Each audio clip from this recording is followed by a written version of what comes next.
À la culture avec Isabelle Leyer. Bonsoir Isabelle. Bonsoir. Et un invité qui aurait voulu être astronaute. Peut-être qu'il aurait rêvé d'être à la place de Thomas Pesquet et il a décidé d'en faire un spectacle. C'est Cyril Garnier. Bonsoir. Bonsoir.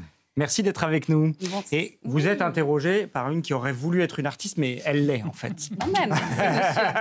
Alors, Cyril Garnier, on vous a découvert dans l'émission On ne demande qu'à en rire. Exactement. Le public vous a ensuite suivi dans vos péripéties dans Demain nous appartient.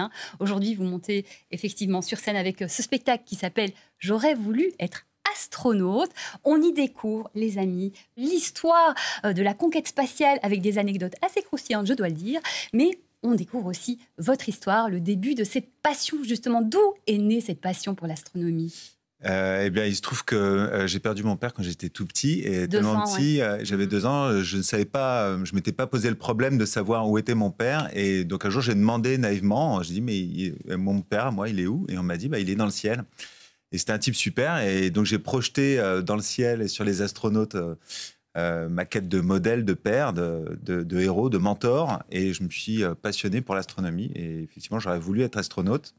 Et puis ce rêve a été brisé par quelqu'un qui m'a expliqué que j'étais trop grand pour être astronaute, parce que je fais 1m90 et il faut faire moins d'1m80 pour entrer dans les avions de chasse.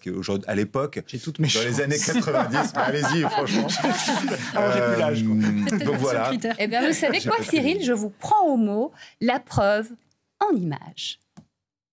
J'attaque direct sur le sujet qui m'intéresse. Je sais que c'est pas tout à fait votre domaine, mais est-ce que vous savez c'est quoi le cursus pour être astronaute? Le mieux c'est d'entrer dans l'armée de l'air pour être pilote de chasse. Ah ouais, l'armée, trop cool.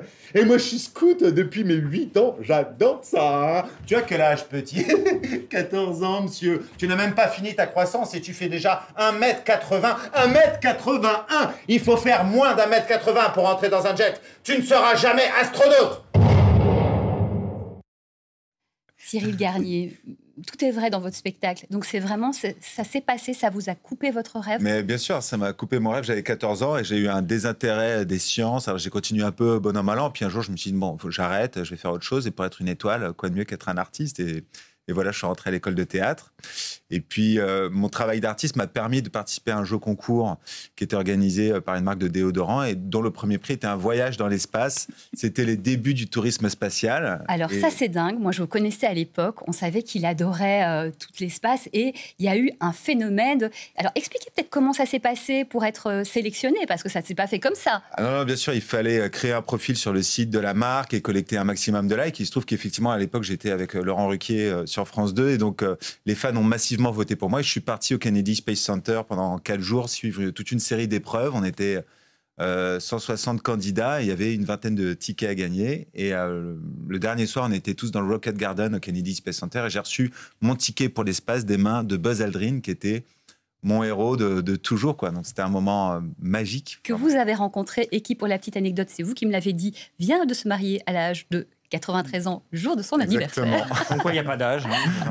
Et sauf que ça a foiré. Et alors, Le ils ont mariage échoué. ou- Non, je sais pas bien, je crois. son voyage. En vérité, là où Blue Origin et où Virgin Galactic ont réussi, eh bien cette compagnie qui s'appelait Space Experience Corporation a échoué et donc ce vol n'a jamais eu lieu.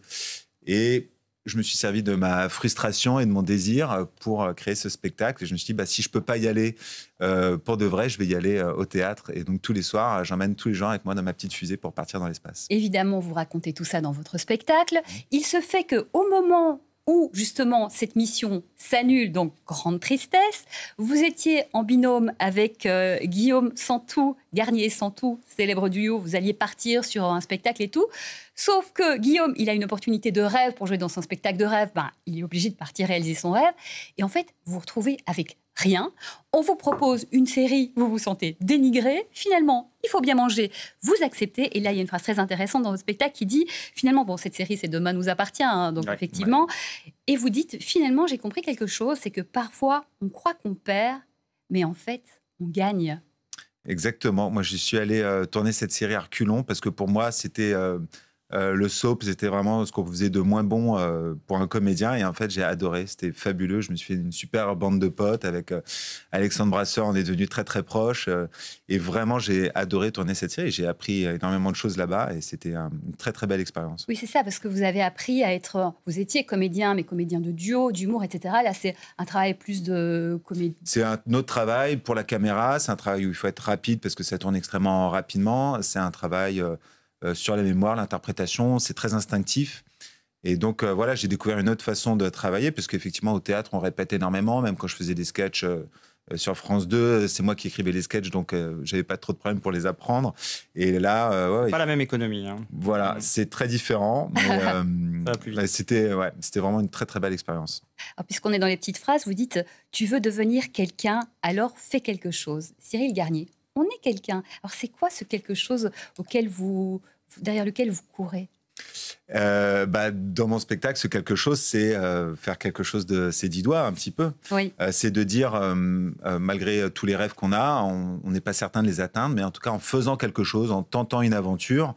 Et je m'inspire énormément d'Alexeï Leonov, qui aurait pu rater sa carrière de cosmonaute, qui a été extraordinaire. Mais il a, à un moment donné, décidé de passer à l'action et de tenter quelque chose. Et juste en tentant des aventures, on ne sait pas trop où est-ce qu'on va aller, mais en tout cas, on va quelque part, on va rencontrer des gens, on va vivre des expériences et on sort de sa zone de confort et on en apprend énormément sur soi. Et c'est très excitant de découvrir toutes ces nouvelles aventures. Ouais, croyons en nos rêves et tout. On se rend compte aussi que ces astronautes, ils sont prêts à risquer leur vie. À une époque, une chance sur deux de ne pas en revenir. C'est bien incroyable. Ça, c'est effectivement... Yuri Gagarin, quand il part dans l'espace, il a une chance sur 2 d'y rester. Et d'ailleurs, il lui avait mis 10 jours de vivre dans son vaisseau en disant si les rétrofusées ne s'enclenchent pas, il pourra redescendre sur Terre, freinant naturellement sur l'atmosphère. Sauf que la fusée est partie beaucoup plus forte que prévu. Si ça n'avait pas fonctionné, il serait resté 50 jours en orbite. Il serait donc mort desséché comme une vieille tranche de jambon au fond du frigo dans l'espace. Vous qui êtes un amoureux de l'espace et des astronautes et de leur travail, vous devez être conquis parce qu'en ce moment, on ne parle quasiment que de ça. Ouais. Le succès autour de Thomas Pesquet, etc. Donc, vous vous êtes dit, le spectacle va forcément marcher, non? En tout cas, je n'ai pas calculé comme ça, mais il se trouve qu'il y a un engouement et j'ai eu la chance d'avoir un message de Thomas Pesquet pour ma première, donc j'étais hyper content. Et puis, il y a des nouveaux astronautes qui arrivent, il y a eu toute une phase de recrutement à l'Agence spatiale européenne. Exact, ils étaient avec nous il y a quelques semaines. Avec Sophie Adono, oui, super. Ça, voilà. Sophie Adono qui est une femme assez étonnante et exceptionnelle, comme souvent les astronautes. Tout ça, en tout cas, on apprend, c'est hyper intéressant, on apprend plein de choses, on passe un super moment. Ça se passe donc à la Comédie de Paris, J'aurais voulu être astronaute. Cyril Garnier, merci. Et merci Cyril Garnier, merci Isabelle.